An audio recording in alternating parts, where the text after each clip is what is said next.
Bonjour à tous. Aujourd'hui, contemplez-le. Voyez quel amour le Père nous a témoigné et pour que nous soyons appelés enfants de Dieu. Et nous le sommes. Si le monde ne nous connaît pas, c'est qu'il ne l'a point connu. 1 Jean 3, verset 1. Si le monde ne nous connaît pas, c'est qu'il ne l'a pas connu. Le monde ne comprend pas les principes qui inspirent notre ligne de conduite. Nous devons nous en tenir devant Dieu avec une conscience sans tache.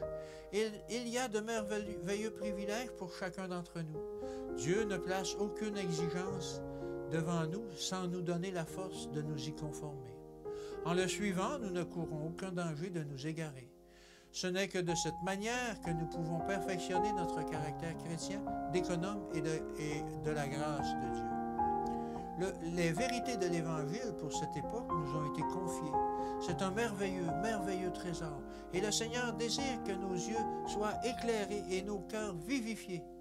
Il désire nous voir encouragés et fortifiés par la puissance qu'il nous accordera si nous lui sommes fidèles. Il désire que chacun d'entre nous édifie un caractère d'après la ressemblance divine.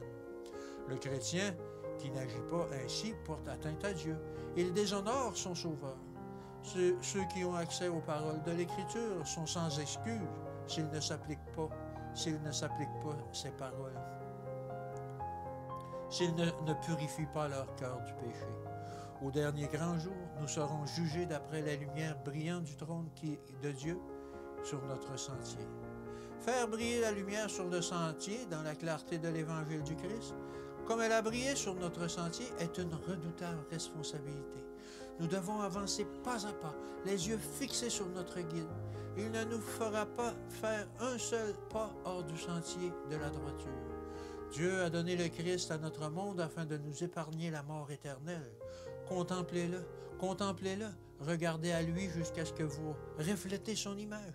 N'acceptez la parole d'aucun homme, à moins que vous ne constatiez qu'il conforme sa vie à l'image divine.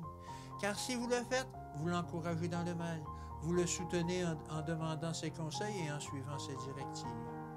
Ce dont nous avons besoin, c'est la pure parole de la Sainte Bible. Le Christ nous a demandé de conformer notre vie à la sienne. Nous devons comprendre ce que signifie garder les commandements de Dieu dans la vérité et dans la justice. L'amour qui était dans le cœur du Christ doit être dans nos cœurs, afin que nous puissions le révéler à ceux qui nous entourent. Chaque jour, nous devons être fortifiés par le profond amour de Dieu et faire briller cet amour pour ceux qui nous entourent. Que l'Éternel vous bénisse et qu'il vous garde, et à demain.